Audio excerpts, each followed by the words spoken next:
Alors, mon oreillette me souffle qu'on peut y aller, tout est OK. Donc, je vous propose de démarrer. Il est 17h04. Voilà. Eh ben, écoutez, bienvenue à tous. Je suis ravi de démarrer ce webinaire aujourd'hui. On vous a prévu globalement environ 40 minutes de présentation. Et puis, on va laisser une part importante aux questions parce que c'est sympa aussi d'avoir des échanges auxquels on pourra vous répondre en direct. Alors, mais aujourd'hui, je suis ravi d'accueillir d'abord une femme avec un parcours incroyable, engagée, et qui a une vraie grande expérience de l'ARH, du pilotage en entreprise. J'ai nommé Delia. Bienvenue, Delia. Merci.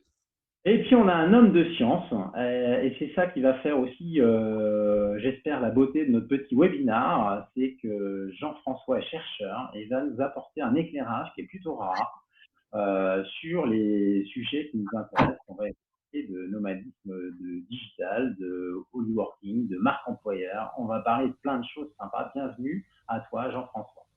Merci beaucoup. Bonjour à tous. Alors, quelques mots quand même sur nos invités un petit peu plus en détail après ce teasing. Delia Lebon est directrice RH et financière de la société Oxygène, qui est une société de com et qu'elle va nous présenter plus en détail avec passion. Mais avant, Delia a eu un autre parcours, et que je trouve passionnant. Elle a commencé par une formation d'infirmière, même infirmière puéricultrice, et 3 ans d'international, mais pas n'importe où. Pas n'importe où l'international, avec Médecins sans frontières en mission dans des pays comme l'Angola, le Bangladesh ou même l'Éthiopie, des territoires un petit peu engagés en termes d'international. Et puis, quelques années en structure hospitalière avant de basculer en entreprise. C'est le bonheur des rencontres, c'est de basculer dans les RH, la finance. J'en oublie un Master 2 au passage. Voilà, donc imaginez l'expérience de Delia, c'est ce qu'elle va pouvoir nous partager au sein de Oxygène. Et puis, elle nous parle, comme elle évoquait en début de ce webinaire, de San Francisco. En ce qui concerne Jean-François de Nancy est enseignant à l'ICN Business School, mais aussi chercheur à la tête du département de recherche en organisation et ressources humaines au sein du laboratoire Cerifige, et tout ça, c'est à l'université de Lorraine. Alors évidemment, Jean-François, il aime bien l'international. Il a beaucoup voyagé. Il a d'abord d'ailleurs commencé par un master et un doctorat au Royaume-Uni. Et Jean-François, si je ne me trompe pas, tu reviens de Nouvelle-Zélande où tu as été partagé quelques mois en accueil avec certains de tes homologues dans une université à Auckland. Oui, tout à fait. Les voyages, y compris professionnels, continuent. Tes spécialités, c'est d'abord la virtualisation du travail en général, dont le nomadisme digital, je dirais, est une facette. Et puis, tu travailles aussi sur un sujet que je trouve passionnant, mais ce ne sera pas pour aujourd'hui, c'est le technostress. Le stress lié à toutes les technologies qu'on utilise. Alors, on s'est rencontrés, Jean-François, il y a presque 2 ans maintenant. Et tu avais trouvé Hollyworking intriguant, je reprends tes mots, ce qui t'a incité à lancer de vrais travaux de recherche sur le sujet. Et aujourd'hui, on a la chance d'avoir la primeur de quelques-uns de tes résultats que tu vas pouvoir partager avec ceux qui sont avec nous. Donc voilà, je suis ravi de t'avoir avec nous aujourd'hui. Ravi également, merci. Merci. Avant de te laisser la main, Jean-François, pour démarrer, je vais juste introduire Hollyworking parce que comme on va en parler dans la suite de cette présentation, s'il y en a qui ne connaissent pas le concept, quelques mots dessus. Bon, d'abord, la petite histoire, c'est que moi, j'ai pas un passé dans la RH, j'ai un passé de chef d'entreprise et la dernière était en 100% télétravail. Et j'ai souhaité permettre aux équipes, finalement, d'aller découvrir le monde, mais tout en restant à bord de l'entreprise, en poursuivant sa mission en télétravail. Donc, l'idée est partie de là, parce que je suis un fan d'international, que moi, j'ai vécu, j'ai habité à Internet, et je suis convaincu que ça apporte énormément à titre personnel. Enfin, en tout cas, moi, ça a été mon cas. Et mon souhait, c'était que finalement, les équipes puissent vivre ce que moi, j'avais vécu. Voilà. Donc, c'est en essayant de réconcilier un petit peu les enjeux professionnels des collaborateurs, les enjeux de l'entreprise avec les envies personnelles des collaborateurs, qui est né Hollyworking. Donc, aujourd'hui, Hollyworking, ben, c'est une solution qui s'adresse aux entreprises et aux salariés, vous l'avez compris, qui permet de partir entre 3 et 12 mois à l'international et de continuer sa mission en télétravail à distance. Aujourd'hui, c'est 11 destinations dans le monde, je ne vais pas toutes les citer, mais il y a Bali, il y a le Canada, il y a l'Afrique du Sud, entre autres. Voilà, vous pourrez aller voir sur notre site pour les destinations. Et en bref, qu'est-ce que Hollyworking fait? Hollyworking intervient sur 2 volets. Le premier, qu'on abordera peut-être en détail avec Delia, c'est la structuration du projet du collaborateur entre l'entreprise de collaborateur et Hollyworking. Donc ça passe par des contrats, par des assurances, on met au carré, ce qui doit être mis au carré pour que ça sécurise l'expérience. Et puis à destination, eh bien, il y a l'organisation et l'accueil du collaborateur. Donc ça veut dire les sujets d'immigration, de logement, d'école si on part en famille, mais aussi et surtout au travers de nos référents sur place qu'on appelle les polycoachs, l'immersion locale, parce que pour que l'expérience soit riche et soit humainement intéressante, notre point de vue, c'est qu'il faut rencontrer du monde. C'est pour ça qu'on va essayer de favoriser les liens sur place, les activités sur place, pour faire de l'expérience Hollyworking quelque chose de fort et de riche qui bénéficie bien sûr à celui qui la vit, mais aussi par ricochet à l'entreprise. Mais c'est tout le sujet de notre webinaire. Et je vais laisser maintenant la main à Jean-François qui va pouvoir nous faire part de ses travaux de recherche. Je vais vous dire quelques mots sur ces travaux de recherche initiés il y a maintenant plus d'1 an. Mais Jean-François, je te laisse présenter un petit peu l'organisme et dans quel cadre tu effectues ces recherches, et puis à toi de nous présenter un petit peu tous ces chiffres et ces résultats qu'on est impatient d'entendre. Oui, merci beaucoup. Donc moi, comme l'a dit Gaël, je suis enseignant-chercheur à ICN Business School, qui est une école de commerce en France, et puis rattaché aussi au laboratoire de sciences de gestion de l'Université de Lorraine. Et comme l'a dit Gaël aussi, je suis spécialisé dans la virtualisation du travail. Et ce qui m'a tout de suite intéressé, intrigué effectivement dans le projet de Hollyworking, c'est ce côté un peu fou, on pourrait dire, et puis qui fait rêver, que j'ai découvert par le biais aussi comme ça d'articles, de webinaires comme vous, je dirais.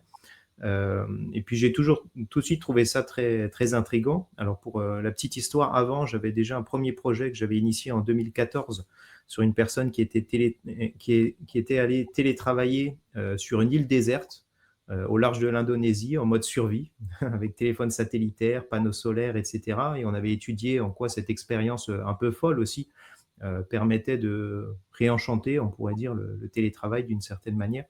J'ai retrouvé un peu de cette passion aussi dans le projet Hollyworking, et puis la passion de Gaël aussi qu'on retrouve tout le temps quand il parle de son projet. Parce qu'aujourd'hui, on a un potentiel qui est là avec le télétravail, de pouvoir travailler depuis partout, depuis n'importe quel fuseau horaire, n'importe quel endroit dans le monde. Et la réalité fait que l'immense majorité des télétravailleurs travaillent depuis chez eux et ne saisissent pas forcément ce potentiel. Donc c'est ça qui m'avait intrigué dans le projet Hollyworking, c'est justement ce potentiel de réenchanter le télétravail, d'avoir une expérience humaine extrêmement forte, une expérience de découverte à l'international, seul ou en famille, pour réconcilier peut-être aussi sa vie personnelle, sa vie professionnelle. Alors tout de suite, on a pris contact avec Gaël pour voir comment on pouvait étudier la chose. Et un des axes de travail qu'on a voulu explorer, c'est celui bien sûr de la marque employeur, l'impact pour les entreprises qui proposent cette nouvelle forme de télétravail. Alors comme le disait Gaël, on a mené une première étude sur un échantillon d'à peu près 600 personnes, un peu plus de 600 personnes, qui ont lu des offres d'emploi fictives, réalistes mais fictives, et dans certaines de ces offres d'emploi, on proposait explicitement du Hollyworking. dans d'autres de ces offres d'emploi, on proposait du télétravail, par exemple en full remote, ou bien du télétravail 1 à 3 jours par semaine, ou bien pas de télétravail. Donc, on a comparé comme ça de manière expérimentale, on pourrait dire, les réactions que suscitaient ces différentes offres d'emploi où les avantages proposés différaient. Donc là, on a trouvé des choses assez intéressantes. On a trouvé déjà qu'une entreprise qui propose du holy working est 57% plus attractive chez les candidats pour qui voyager à travers le monde est une priorité dans la vie. Parce qu'on a étudié différents profils de personnes pour voir quel était l'impact sur leur attraction envers ces offres d'emploi. Donc des personnes qui sont tournées vers l'international, que ce soit par leurs expériences passées, par leurs aspirations futures, par leurs projets, vont trouver le holy working extrêmement attractif. On a trouvé aussi que le holy working était même plus attractif pour ces personnes-là que le full remote et que le télétravail classique. Donc, comme je le disais, pour ces personnes pour qui voyager est important, ou une priorité ou un projet dans la vie. On a comparé aussi ça à l'expatriation classique et on s'est aperçu que le holy working là tirait son épingle du jeu chez des personnes qui donc, avaient cette envie de voyager à l'international, mais qui en même temps se sentaient bien en France, là où ils habitaient, avec leurs amis, leurs associations, leur famille, etc. Donc des personnes qui pourraient peut-être être effrayées en quelque sorte par une expatriation plus classique. Donc là, pour ce profil-là de personnes, on a trouvé que le holy working était 12% plus attractif que l'expatriation classique. Donc ça, c'était une première étude qu'on a faite autour de la marque employeur. Et je crois que tu t'es pas arrêté là, Jean-François. Et il y a un deuxième pan de l'étude. Alors, on a un deuxième pan d'étude, effectivement, qui est en cours, où là, on s'entretient avec des personnes qui ont fait du holy working, avec leur manager, avec d'autres personnes, pour comprendre vraiment quelle est cette expérience inédite de télétravail, parce que c'est pas tout à fait du télétravail, c'est pas tout à fait du nomadisme digital, ça prend certains aspects de ces modes de travail-là. Donc là, c'est encore une étude qui est en cours, mais en tout cas, on se rend compte que c'est une expérience déjà de découverte, ça c'est certain, pour toutes les personnes qui ont participé. Une expérience de découverte qui se fait quand même avec une certaine sécurité, du fait de l'accompagnement proposé par Holy Working, du fait du contrat de travail qui est différent par rapport à des nomades digitaux qui sont par exemple micro-entrepreneurs. Donc il y a quand même une certaine sécurité, un certain confort qui est, je pense, inédite dans ce mode de travail. On voit aussi que c'est une quête personnelle, c'est une manière de réaliser un projet de vie, seul ou en famille, qui est important pour les personnes. Et on se rend compte aussi pour les entreprises, donc là sur le volet entreprise management, que c'est non seulement une quête personnelle, mais c'est aussi une expérience collective qui est partagée, parce que comme je le disais, c'est une expérience qui est un peu folle, qui est un peu inédite, donc forcément qui crée une ambiance de travail, je dirais, différente, où les gens parlent de ça, ils échangent autour de ça, et eux-mêmes rêvent peut-être de cette expérience aussi.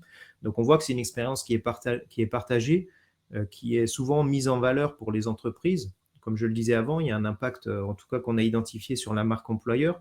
Donc une entreprise qui valorise son expérience de holy working, je pense, se donne aussi une coloration plus internationale et donc peut être encore plus à même d'attirer des profils plus internationaux ou qui sont orientés vers l'international. Donc ça crée une certaine émulation ou une coloration aussi, je dirais, sur la marque employeur, sur la culture d'entreprise, tout en permettant bien sûr aux entreprises de conserver des talents qui seraient peut-être partis par ailleurs, que ce soit pour faire soit un congé sabbatique ou carrément démissionner et puis faire par exemple un projet vacances-travail.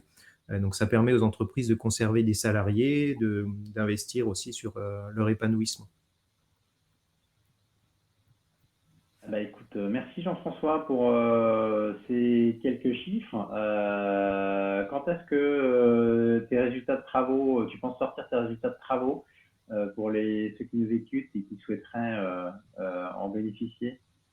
Alors idéalement, je pense que d'ici fin de l'année prochaine, on devrait avoir des premiers articles qui pourraient voir le jour. Publication, ok, top. Voilà. Bah écoute, n'hésite pas à nous communiquer ça, on s'en fera le relais évidemment avec grand plaisir.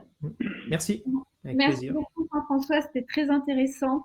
Et en tant qu'employeur, c'est vraiment très instructif aussi d'avoir des datas qui corroborent un ressenti, une impression, un vécu. Donc, très intéressant. Merci beaucoup. Merci.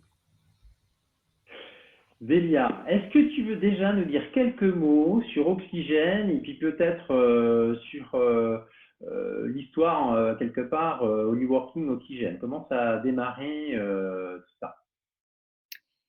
Quelques mots sur Oxygène. Donc, Oxygène est un des premiers réseaux d'agences de communication média en France. On a une implantation territoriale avec plusieurs sites en région, Lille, Bordeaux, Strasbourg, Marseille, j'en oublie peut-être, enfin j'en oublie, on en a 10 en tout. On a aussi des bureaux en Chine, au Portugal et aux États-Unis. Nous sommes une équipe de 100 personnes, tous experts passionnés de la communication. Donc au niveau d'Oxygène, au niveau de nos missions, c'est comme le monde en fait. Les missions sont en pleine mutation parce que face à ce besoin de transformation de plus en plus pressant, avec cette infobésité croissante, les organisations, les entreprises, les marques sont confrontées à des défis complexes qui émergent en plus à un rythme de plus en plus accéléré. Donc, dans ce paysage complexe, on aide les entreprises clientes à émerger de façon singulière et impactante pour qu'elles puissent trouver un discours juste, clair dans ce brouhaha environnant. Donc cela requiert, plus que jamais, une dose d'intuition, certes, mais surtout beaucoup d'expertise. On gère donc la communication de nos clients de la phase stratégique jusqu'à la mise en œuvre pour trouver donc ces récits uniques et des solutions telles que revoir leur positionnement de marque, les relations publiques, la communication de crise, la communication créative, la communication événementielle. Donc voilà ce qu'on fait pour nos clients. Oxygène, c'est aussi une entreprise qui est très ancrée sur ses valeurs depuis sa création. Donc les valeurs, je dirais que c'est la bienveillance avec beaucoup de partage, de respect. Une entreprise, comme tu le disais, Gaëlle, engagée, puisque je gère les RH depuis le début, donc c'était important de garder. C'est pas parce qu'on passe dans le monde marchand qu'on change complètement qui on est et ce qui est important pour soi. Donc, en tant qu'RH, de porter ça avec toute une équipe engagée, c'est fabuleux. Engager aussi l'engagement par rapport aux clients, l'équipe, l'Oxyteam, on l'appelle l'Oxyteam, elle met vraiment beaucoup de cœur à l'ouvrage et engagée aussi en tant que société, dans la société globale, avec une vraie préoccupation pour contribuer à des relations beaucoup plus durables. On a même une équipe qui est super de cette jeunesse qui a une vraie sensibilité écologique qu'on appelle OxyGreen, qui nous bouscule. Donc, transparente, bien sûr, apprenante. Oxygène, c'est une bande de... Voilà, une équipe qui est curieuse de tout, de ce qui est dans les évolutions technologiques, dans les évolutions de la communication, avec une intelligence collective pour créer des actions innovantes pour ses clients. Et on se qualifie nous-mêmes de limitless, très décomplexés. Et je pense tant au niveau des solutions qu'on propose aux clients, mais aussi au niveau de notre gouvernance. Et Hollyworking est une solution innovante en termes RH. Et donc, c'est ce qui nous a amené à collaborer. Donc notre histoire, elle est un petit peu avec Hollyworking, elle est une suite logique de ce qu'on est aussi, avec l'avènement de tous les outils digitaux, la recherche du bien-être des salariés, les nouveaux modèles managériaux qui sont beaucoup moins directifs, donc qui on n'a pas besoin d'être présent en fait, parce que c'est important. Le boom du télétravail, on l'avait anticipé dès la première annonce de grossesse chez une de nos salariées. On a proposé il y a 20 ans qu'elle fasse du télétravail pour pas avoir les temps de transport notamment. Donc ça fait partie de notre organisation. Et bien sûr, la crise du Covid, elle a accéléré le phénomène.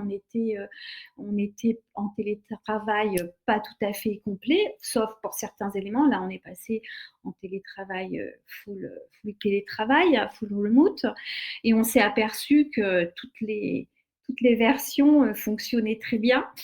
Alors, en post-Covid, toutes les entreprises ont eu cette vague de démission, et c'est vrai que nous, on s'est dit, bon, ben, on était sur les starting blocks pour fidéliser nos salariés, pour essayer de faire en sorte qu'ils ne soient pas chassés, hein.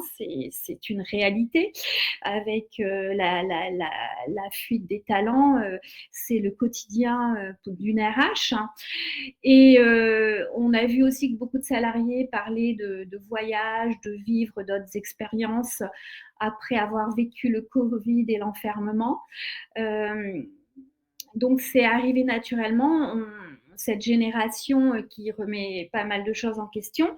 On a eu Axel, hein, qui est très représentatif de ces digital nomades, et qui, après son contrat d'apprentissage, il a exprimé le souhait, en fait, il voulait rester chez Oxygène en contrat, mais il voulait aussi voyager.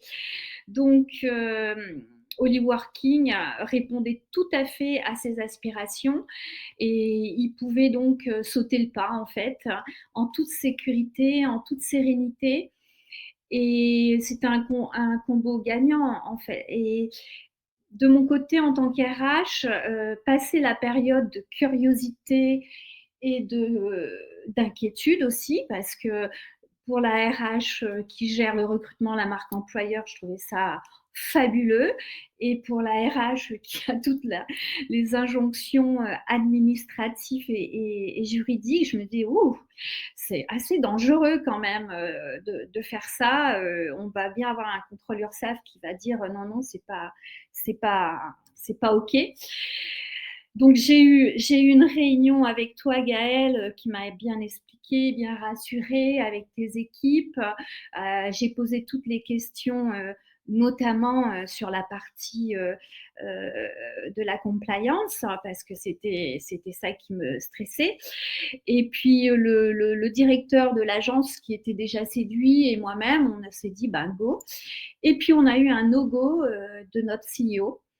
Donc qui était par enthousiasme au début, et on a fait donc le même travail pédagogique, hein, que je pense que les RH qui adhèrent à ce projet doivent faire, je pense, auprès de leur supérieur, de leur patron, de bien expliquer tous les avantages, tous les leviers, toute la sécurité en fait que vous proposez. Et puis passer tous ces freins, Axel est parti pour 6 mois en Afrique du Sud avec son CDI en poche, début 2023. Donc voilà comment notre histoire s'est déroulée dans les faits. Ok, top. Bon, donc ce n'était pas un long fleuve tranquille pour avancer ça. Merci de ton témoignage, ça c'est important, sa valeur aussi. Est-ce que tu peux nous dire un petit peu quelques mots, comment ça s'est passé, les retours que tu as eus du séjour d'Axel, du point de vue du management, des équipes autour, est-ce que tu peux nous donner un peu quelques échos? Sache que je pense que c'est important, et c'est aussi ce qui pourrait inquiéter les RH, les dirigeants qui nous écoutent. Mais je pense que ton retour peut être éclairant. Alors, pour parler du retour d'expérience côté employeur, je pense que c'est ce que tu me demandes. Collaborer avec Hollyworking, ça a quand même grandement simplifié le processus à l'étranger. pour notre salarié. Je veux dire, vous avez une expertise dans le secteur des expériences internationales qui nous a garanti en fait cet environnement de travail flexible et même si moi en tant que DRH j'ai aussi beaucoup voyagé et je suis en full remote et je connais toutes les vertus et je remercie Jean-François d'avoir en plus illustré cela avec des datas, hein, toutes ces vertus tant pour l'individu, le salarié, le collaborateur que pour l'entreprise. Il y a cette part, comme je disais, de stress et puis on n'a pas l'expertise et la connaissance de la législation des pays où les salariés veulent partir. Donc, vous vous êtes chargé de tout, la mise en place du cadre contractuel avec l'avenant, l'obtention du visa, l'accompagnement pour le logement, l'espace coworking. C'était quand même un bénéfice pour l'entreprise de confort, de faire un beau projet un peu fou, en effet, mais en étant sécurisé, accompagné. Ça, c'est super. Bien sûr, comme l'a dit Jean-François, en termes de marque employeur, quand on a passé tous les freins et qu'on est aussi enthousiaste que le salarié, qu'on a envie de vivre une aventure commune, ça augmente cette attractivité en tant qu'employeur et on a bien entendu communiqué en interne et en externe sur cette expérience parce qu'on est tout à fait conscient qu'en plus on est dans le domaine de la communication avec des collaborateurs plutôt jeunes qui aiment suivre toutes les tendances. Donc, ils ont une vraie demande de flexibilité, de mobilité et il faut que l'employeur trouve les leviers pour répondre à leurs attentes et l'employeur doit faire preuve de créativité. Heureusement qu'il y a des belles startups innovantes qui créent des solutions comme Hollyworking parce que la DRH avec tout ce qu'elle doit gérer c'est un peu plus compliqué et d'autant qu'il y a quand même une réelle pénurie de talent actuellement et la force elle est du côté des employeurs qui sont de plus en plus exigeants. Les derniers data le confirment aussi. Donc voilà, la marque employeur. Salarié peut-être, tu veux dire. Les leviers sont côté salarié, plus qu'employeur en soi. Oui, côté salarié. Donc voilà, en termes de qualité de travail au niveau du vécu, on n'a pas eu de décrochage de la prise en charge du client en fait. C'est évident qu'on ne peut pas mettre en place un tel dispositif s'il n'y a pas une relation de confiance réciproque. Si on le fait et on se dit ah, on n'est pas sûr, ça va pas marcher, je pense qu'il vaut mieux attendre, vaut mieux être mûr pour ce projet. Il faut vraiment faire totalement confiance aux salariés et puis les entreprises. Elles doivent avoir évidemment une organisation, une gouvernance qui soit assez rigoureuse, mettre les outils en place pour que cela fonctionne. Ce que cela a apporté aussi en termes de dynamique d'équipe, et Jean-François l'a parlé, ça a fait rêver déjà, ça entraîne une ouverture d'esprit parce que cette expérience avec par exemple, chez Oxygène, il a fait une newsletter où il a parlé des sujets qui l'intéressaient. Donc, on a eu droit à la recette de cuisine favorite d'Afrique du Sud, à bien entendu des visites touristiques, mais aussi des approches très sociétales de la pauvreté. Et tout ça, ça ouvre, j'ai envie de dire, les chakras de nos équipes. Et c'est un salarié qui est proche d'eux, c'est un collaborateur, donc cette ouverture d'esprit est très importante dans une dynamique d'équipe, en communication interne. En termes RH aussi, cette expérience ouvre des perspectives pour les autres salariés. C'est une lumière en disant si j'ai un rêve, c'est peut-être possible de le réaliser. J'ai toujours voulu aller en Thaïlande parce que je sais que vous êtes en Thaïlande, je prends cet exemple. Donc, je peux le faire. Et d'ailleurs, on a un deuxième salarié qui va partir lui aussi en Afrique du Sud en février 2024. En tant qu'employeur aussi, c'est rassurant de savoir son salarié content, épanoui. On lui a permis de réaliser un de ses rêves. Donc, c'est pas rien et ça mérite d'être souligné. Donc, l'objectif d'Hollyworking, de cette innovation RH, elle est vraiment de contribuer à améliorer notre marque employeur, à consolider nos relations avec nos collaborateurs pour qu'elles soient plus pérennes dans un monde où tout va vite, où on consomme tout. Et c'est important pour Oxygène, surtout qu'on est dans un secteur de la communication avec quand même un haut turnover en termes de salariés.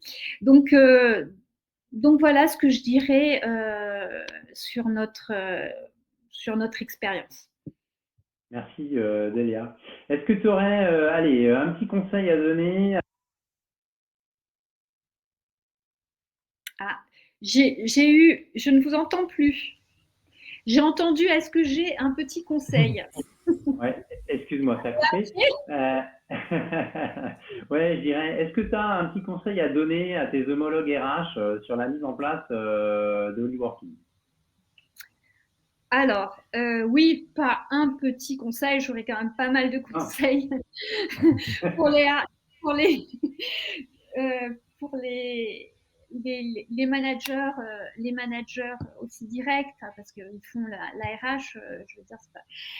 Je commencerai par le manager direct. Je pense que la préoccupation, parce que je l'ai vu, je l'ai expérimenté, après c'est vraiment basé sur l'expérience que nous avons eue chez Oxygène. Donc la principale préoccupation, c'est lié à la communication et aussi à la coordination avec ces digital nomades, avec la distance et les fuseaux horaires. Donc le petit conseil, qui est plutôt un gros conseil peut-être, c'est cette opportunité qu'on peut voir comme une menace pour certains qui sont stressés, c'est d'utiliser cette opportunité pour réviser et bien updater tous ces outils de communication, de monitoring. Voilà, si on n'a pas l'habitude d'avoir des salariés en télétravail, nous, on avait l'habitude, ça n'a rien changé, mais je me positionne en me disant, si c'est la première fois, vaut mieux bien tout valider pour garder la fluidité de la communication, toujours garder le lien quotidien avec son salarié. Parce qu'il y a quand même derrière le rêve et l'envie de partir, il y a quand même un risque qui est quand même accru d'isolement social. Et je remercie Hollyworking avec ses Holly Coach d'accompagner aussi le salarié à ce niveau-là pour qu'il ne se retrouve pas au niveau de cet isolement social. Il faut aussi être vigilant par rapport au pays, bien choisir en fonction de son activité, s'il est en direct en relation client au niveau du décalage horaire, c'est pas tout à fait la même chose que si c'est un développeur informatique. Bien préparer les clients aussi avant qu'ils partent pour les prévenir que leur salarié ne sera pas sur site, c'est important. Nous, on a eu un accueil très positif. Plus pour la RH, c'est super important selon moi de bien qualifier le besoin de partir. Il faut absolument que ça corresponde à un besoin pour grandir, pour découvrir, et pas une fuite suite à un événement personnel, parce que je pense que ça ne fonctionnera pas vraiment, ou pas aussi bien, je ne sais pas, mais en tout cas, le rôle de la RH, c'est quand même de bien déterminer les motivations de départ. Évidemment, se mettre d'accord sur les conditions de départ avant. Nous, on avait dit à Axel un décalage horaire raisonnable. Afrique du Sud, c'est une différence de 3 heures, donc c'est tout à fait raisonnable. Cela permet de faciliter l'organisation qui, après, est restée somme toute classique. Le petit conseil, c'est de lever les freins majeurs qu'on connaît chez les RH. Et ça, je vous fais confiance. C'est par rapport à tout ce qui est compliance, par rapport à toutes nos injonctions juridiques, l'accompagnement d'experts, d'Hollyworking, nous encadre, nous sécurise, nous simplifie la démarche. Ça nous soulage énormément au niveau de la charge mentale, qu'on a suffisamment, avec notamment la partie administrative à la française. Donc, le modèle Hollyworking, il sécurise parce que vous avez expérimenté, travaillé avec un avocat, enfin avec des avocats. Vous avez votre modèle, il roule maintenant, et donc vous gérez tout, l'avenant du contrat, la fiscalité, le statut d'immigration. Comme les pays sont différents, c'est jamais la même histoire, les mêmes papiers. Donc, le conseil que je donnerais au RH, soyez fous, osez laisser partir votre collaborateur. Faites confiance à Hollyworking. C'est une super expérience humaine. Donc, ça vaut le coup pour tout le monde. Après, au niveau administratif, un autre conseil, il faut bien, plus terre à terre, on va dire, il faut bien préparer le départ aussi avec son éditeur de logiciel de paye. Et pas attendre le dernier jour parce qu'il y a vraiment des petits paramètres à faire. Mais je pense que depuis que vous envoyez des salariés en Hollyworking, vous avez travaillé avec tous les éditeurs de paye de Je ne sais pas, mais on a une petite panoplie d'éditeurs avec lesquels on a déjà travaillé, oui. Voilà. Et le conseil le plus important, c'est quand même de rendre vivant cette expérience, cette belle expérience au sein de vos équipes. Nous, on a mis en place cette newsletter, et toutes ces découvertes culinaires, culturelles, ces visites, ça a animé, ça a mis je crois que Jean-François a utilisé le terme coloré que je ne connaissais pas. Moi, je dirais d'origine réunionnaise, je dirais pimenté la vie d'équipe. Et il ne faut pas que ça reste que d'un point de vue administratif. On a géré, on a répondu à la demande de ce salarié, on ne voulait pas le perdre, donc on l'a fait. Non, il faut vraiment donner l'accès à l'information, l'accès au vécu à toute l'équipe. Nous, l'Oxyteam était ravis, et je sais qu'ils ont beaucoup interagi avec Axel, et ça, c'est important. Donc voilà, pour conclure, je dirais au RH, libérez-vous des freins administratifs, et donnez beaucoup plus de piment à la vie d'équipe, en rendant vivante cette expérience, en ne la limitant pas au salarié qui est parti. Donc voilà, ce n'était pas un petit conseil, je suis désolée. Oui. Non, mais c'est parfait. C'est très mûri, comme vous pouvez vous en apercevoir. Et voilà, c'est à la fois très riche. Donc, merci Delia pour ce témoignage. Je dirais que de mon côté, du coup, pour clôturer cette petite présentation, avant de passer aux questions, d'ailleurs, je fais une petite parenthèse, n'hésitez pas à mettre vos questions dans le fil des commentaires, et puis on va les prendre au fur et à mesure avec Jean-François et Delia. Donc, n'hésitez pas déjà à nous interroger. Je dirais que beaucoup de choses ont été dites par Delia et Jean-François. Je vais rajouter un petit, comme on est sur le sujet des bénéfices employeurs, il y a un petit truc, enfin deux choses sur lesquelles je vais faire, que je veux mentionner. Moi, ce que m'expriment les salariés et des sociétés qui embarquent Hollyworking, c'est que quelque part, il y a un petit peu de fierté de faire partie d'une boîte qui permet ça. Tout le monde n'a pas envie de partir à l'international. Tu disais, Jean-François, je n'ai pas le pourcentage, mais de mémoire, c'est grosso modo, il y a 50% des gens pour qui l'international est un attrait, est un intérêt, et 50% pour qui ce n'est pas majeur dans leur vie. Mais cela étant, même pour cela, savoir qu'ils peuvent partir avec leur boîte, rien que ça, c'est un effet positif. Et moi, c'est ce que je perçois à discuter avec les salariés. C'est quelque part, finalement, un témoin de valeur de la confiance que la boîte accorde à ses équipes. C'est un témoin de valeur d'ouverture à l'international. C'est un témoin de valeur que la société fait attention à l'équilibre des projets personnels et des projets professionnels. Voilà, c'est un témoin, même si l'outil, quelque part, n'est pas mis à profit par l'ensemble des salariés parce qu'ils n'en ont pas l'envie ou que ce n'est pas le moment. Voilà. Et puis, pour terminer, on a eu un petit cas particulier, je le cite parce que c'est le cas d'Arnaud, qui lui est parti pas en ligne avec les fuseaux horaires de la France, mais au contraire, en décalage, il était en Thaïlande, en décalage avec les fuseaux horaires français, parce qu'il était administrateur dans l'informatique. Le fait de partir en décalé, ça a permis de soulager les équipes, des collègues, qui eux étaient d'astreinte la nuit, et lui, il prenait les astreintes 2 jours, et ça a facilité l'organisation des équipes.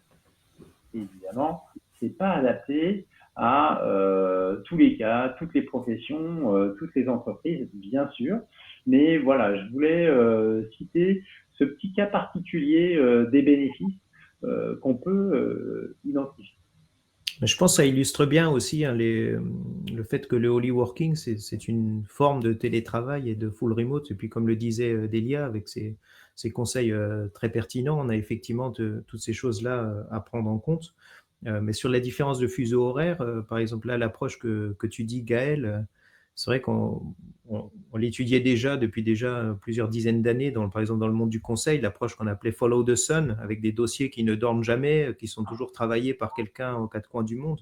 Donc ça, c'est permis par le full remote et donc, à l'occurrence aussi, par le Holy Working. Donc, pour certains métiers avec beaucoup d'autonomie qui permettent cette approche, je dirais Follow the Sun, il pourrait y avoir un gros potentiel avec le Holy Working, je suis d'accord. Tout à fait. Je regarde un petit peu le chat. Alors, Valentin, je ne sais pas si vous avez posé il y a quelques questions et je pense que ça n'a pas fini de s'afficher, donc n'hésitez pas à les reposter. Il y a une question de Céline. Est-ce que, surtout pour Delia, est-ce que vous avez trouvé que Axel changeait ce qu'il avait pu développer sur certains soft skills, qu'il a témoigné sur le sujet? Sur les soft skills, on n'a pas creusé cet aspect. En tout cas, j'échange avec lui et évidemment, il a gagné en maturité. Il était très satisfait, mais il a aussi exprimé qu'il était très content de rentrer. Ce qui est intéressant aussi de noter. Son manager, moi j'ai échangé avec lui, c'était déjà quelqu'un qui avait un panel de compétences très large, donc on n'a pas creusé, mais c'est une bonne question et j'irai investiguer un peu plus à ce sujet. Okay. Top. Et de manière générale, vu qu'on est sur une expérience qui est à la frontière entre le télétravail et l'expatriation, de ce que j'ai pour l'instant commencé à étudier et puis de ce que je connais des études précédentes, je pense qu'on aurait les bénéfices des deux, c'est-à-dire les soft skills à la fois du télétravail en termes de gain d'autonomie, de prise de confiance, et puis ceux de l'expatriation en termes d'ouverture d'esprit, d'empathie. Ouais. A priori. Ok. Alors, je vois pas d'autres questions. N'hésitez pas au profit de Jean-François ou au profit de Delia. Je pense que vous avez des intervenants de qualité qui ont une approche, je dirais, complémentaire, pour pas dire à l'opposé, mais tout à fait complémentaire sur le sujet. En attendant, Jean-François, j'avais introduit le propos en disant qu'il n'y avait pas beaucoup d'études sur la notion de télétravail international, d'expérience, d'immersion internationale des collaborateurs. Est-ce que dans ta biblio, tu as trouvé des choses ou est-ce que vraiment c'était un terrain vierge en France? Alors le holy working en particulier, c'est un terrain vierge dans la recherche, mais je veux dire dans les, dans les RH aussi, donc en fait, voilà. Oui. Mais par contre, des études sur le nomadisme digital, il y en a de plus en plus. Et puis comme je le disais, il y a des similitudes, mais il y a des différences aussi. Je pense qu'il y a une similitude qui est assez intéressante à relever, que Delia évoquait aussi dans ses suggestions, qui est celle du storytelling, qui je pense est assez important. Alors bien sûr, dans le cas d'un Holy Worker, ça va être différent que dans le cadre d'un nomade digital micro-entrepreneur, par exemple, qui consacre une partie de son temps de travail à mettre en valeur son expérience, à la partager sur les réseaux, à faire ce storytelling. Mais je pense que dans les deux cas, il y a quand même à la fois ce besoin personnel, peut-être aussi de vivre une aventure qu'on partage, que ce soit avec ses collègues, mais aussi avec sa famille, avec ses proches, sous forme d'un blog ou sous d'autres formes. Mais aussi, en l'occurrence, un intermédiaire qui se rajoute par rapport aux nomades digitaux, c'est l'entreprise, et qui a beaucoup à bénéficier, je pense, de ce storytelling. Et ça, je l'avais déjà étudié dans l'étude précédente que j'avais évoquée sur la personne qui partait télétravailler sur une île déserte au large de l'Indonésie.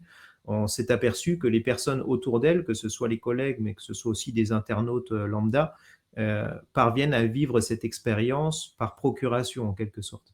Ouais. On a étudié les mécanismes psychologiques derrière ça et on s'est aperçu que c'est des mécanismes qui sont assez proches de ceux de la fiction, des mécanismes presque d'identification narrative, comme on pourrait l'avoir quand on commence une série télé, je dirais, ou quand on s'immerge dans un film, dans un documentaire de voyage.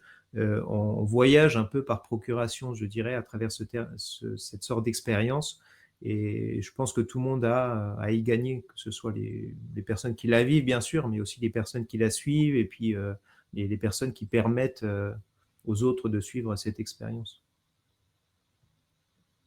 Merci pour ce petit témoignage complémentaire.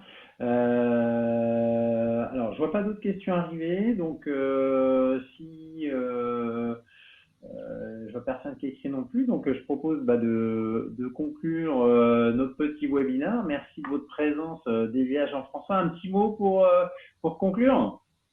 Voilà, il y a Valentin qui s'est réveillé. Attention, merci Valentin. Je vais pas clôturer avant d'avoir répondu aux questions. Alors, j'en prends connaissance, désolé. Puisque déjà, comment récupérer les bénéfices potentiels côté employeur comme collaborateur, j'ai quelques questions dans le but de convaincre nos RH. Des solutions sont-elles pour nous en termes de sécurité informatique pour garantir une connexion sécurisée à un étranger? OK. Et en termes d'assurance et mutuelle pour les collaborateurs, il y a aussi des solutions dédiées. OK. Du coup, ça va plutôt être pour moi, je pense, ces questions. Alors, sur le volet sécurité, ça revient souvent. Il se trouve que dans mes anciennes casquettes, j'ai été RSSI, j'ai piloté la mise en place RGPD dans une boîte d'IT. Donc, j'ai fait une petite note que je pourrais envoyer, Valentin Descroix, à la fois sur le sujet RGPD et le sujet de la sécurité informatique. Donc, sur le sujet de la sécurité informatique, ça, c'est la politique interne qui doit s'appliquer. Donc, le poste en lui-même doit être sécurisé. J'ai rédigé tout un tas de bonnes pratiques techniques pour la sécurité et il y a une bonne pratique comportementale qui est la sensibilisation et la formation de l'utilisateur.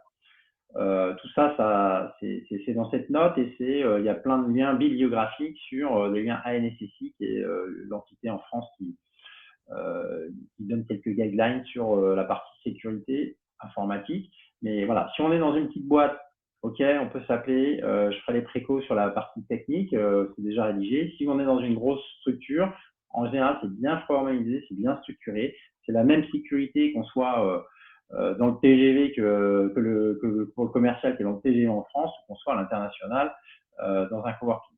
Ça, c'est le volet sécurité du poste et des données. Et il y a le volet RGPD. Si la personne est salariée, si un salarié de l'entreprise, il n'y a pas de contrainte RGPD. D'accord, sur ce volet-là. Tout du moins, ce sont les mêmes contraintes qui s'appliquent que le salarié soit à l'international que s'il est en France. Si vous avez des contraintes RGPD en France liées aux données que vous traitez ou que vous manipulez, ce sont les mêmes à l'international. C'est ça qui est important de maîtriser. Après, attention, il y a un sujet sur le contrat commercial. Si vous avez un salarié qui travaille pour un client particulier, avec un contrat commercial particulier qui a des contraintes particulières, là, c'est le contrat commercial ou les limites du contrat commercial qui s'appliquent. Donc ça, il faut regarder ce que fait le salarié par rapport à ce contrat commercial si jamais il intervient sur des données soit privées, soit de l'entreprise cliente à destination. Ok. Bon, j'ai synthétisé, mais on pourra envoyer la note et puis je suis open pour en discuter. C'est aussi un sujet qui m'intéresse. Évidemment, ouais, vous parlez de VPN, ouais, ça fait partie des préconisations. Il faut un VPN pour sécuriser la donnée, sécuriser le je suis ouvert pour échanger en général avec les RSSI, qu'on a des petits échanges sur le sujet. Assurance, alors assurance hyper important. Alors, je suis employeur et moi ce que je veux c'est pas prendre de risques pour les salariés mais pour l'entreprise. Donc il faut que ce soit carré, il faut que ce soit sécurisé. Donc un des sujets sur lesquels on a travaillé, alors évidemment on pense tout de suite à la santé du collaborateur, au rapatriement. Voilà. Donc ça, les assurances, on intègre dans le modèle working une assurance pour couvrir la santé du collaborateur et qu'il fonctionne à l'international, s'il lui arrive un pépin sur place, qui doit se faire hospitaliser, il a chez le docteur, etc. Y compris, d'ailleurs, il y a des consultations, des téléconsultations, parce que quand on est en Thaïlande et qu'on a un petit bobo, c'est plus simple de faire une téléconsultation pour demander un avis médical que d'aller localement, parfois à l'hôpital ou voir un médecin local. Donc ça fait partie de l'offre. Et il y a un sujet qui n'était pas le plus simple à mettre en place, c'est la prévoyance. La prévoyance couvre les risques d'infirmité ou malheureusement de décès. Et ça, dans les entreprises, la majorité des contrats de prévoyance ne couvrent pas le cas du télétravail international. D'accord ? Donc, on a construit avec un assureur, Malakoff pour ne pas le citer, un contrat de prévoyance qui est adapté au modèle early working quand les gens qui partent sont en télétravail avec nous à l'international. Ça aussi qui sécurise le modèle, c'est qu'on a couvert, on va dire, ce territoire qui n'est pas le plus simple quand on le débroussaille par soi-même. Voilà. J'espère que j'ai répondu, Valentin. Alors, il y a un message de Julie. Pour améliorer l'anglais et les marchés internationaux, c'est vrai, ça fait partie des motivations qui reviennent régulièrement sur l'objectif du voyage ou de l'objectif du holy working. C'est de pouvoir s'améliorer dans une langue. Donc ça, c'est effectivement, c'est une motivation collaborateur, mais c'est aussi une motivation potentiellement d'entreprise. Hein. Il y a plein de... quand on veut évoluer au sein d'une entreprise et accéder à un poste qui est en lien avec l'international ou qui est à l'international, améliorer une langue, c'est top, quoi. Donc, effectivement, ça fait partie des motivations de départ. Les marchés internationaux, ça veut dire que ça, c'est du business. Donc, ça veut dire que le salarié part un petit peu pour ausculter business ou faire du business. Attention, holy working, c'est d'abord un projet personnel, c'est pas un projet de la société pour aller faire du business. Ça n'empêche pas, pendant l'expérience, si c'est le profil du holy worker, d'aller prendre des contacts avec des partenaires, identifier, faire une étude de marché, etc. Il ne faut pas y aller pour signer des commandes, parce qu'après, il y a d'autres contraintes juridiques qui peuvent se rajouter, comme la notion d'établissement stable. Donc, il faut être vigilant, mais ça, on vous donnera un petit peu où est la frontière sur le sujet. Voilà, mais effectivement, c'est un intérêt. Alors, on ne couvre pas tous les pays du monde, hein, mais voilà, on est aussi capable de faire des sur-mesures. Bon, en général, les pays sont d'intérêt. Je pense à quelqu'un en particulier sur le Canada, là, qui est aujourd'hui en working, qui va partir en working et dont l'objet est quand même de bien analyser le marché pour une implantation éventuelle d'une filiale de sa société. Voilà. J'espère que j'ai bien répondu, Julie. Valentin, merci pour votre retour. Il est 17h58. Je propose de clôturer. Un petit mot de la fin, François et Delia? Oui, profitez vraiment de cette expérience si vous le pouvez. Moi, j'ai été en tout cas séduit par ce concept. Je trouve que déjà le télétravail de base, c'est une manière de réenchanter le travail pour certaines personnes qui sont à la recherche de choses comme ça. Mais le holy working, c'est en plus une manière de réenchanter le télétravail. Donc, voilà, c'est encore plus gagnant, je dirais, si vous avez la chance d'en bénéficier. Le petit Merci mot de la Jean-François. fin, il s'adresse aux salariés. Si vous avez des rêves, sachez que maintenant, à peu près tous les rêves sont possibles d'être réalisés tout en gardant la sécurité de son travail, parce que c'est souvent des freins pour les salariés. Et pour les RH, osez. Ne restez pas avec votre casquette administrative et tétanisé par toutes ces contraintes. Libérez-vous, faites confiance à Holly Working. Ils ont tout pensé pour nous. Merci Je beaucoup. ne sais pas, on apprend encore, mais en tout cas, merci de votre Oui. contribution. On apprend tous les jours à vos contacts et on fait progresser le sujet. Voilà, on est relativement humble là-dessus. On a encore plein de choses à faire, mais on s'améliore. Voilà, merci pour ces témoignages super positifs. J'espère que ça vous a servi. Toute l'équipe est évidemment à votre disposition. Le replay sera bientôt en ligne si vous souhaitez le diffuser. Sur ce, je vous souhaite une bonne soirée aux Français. Et puis, pour tous tes collègues où tu es, Delia, une bonne journée. Merci beaucoup. Merci à À Merci tous. tout bientôt. le monde.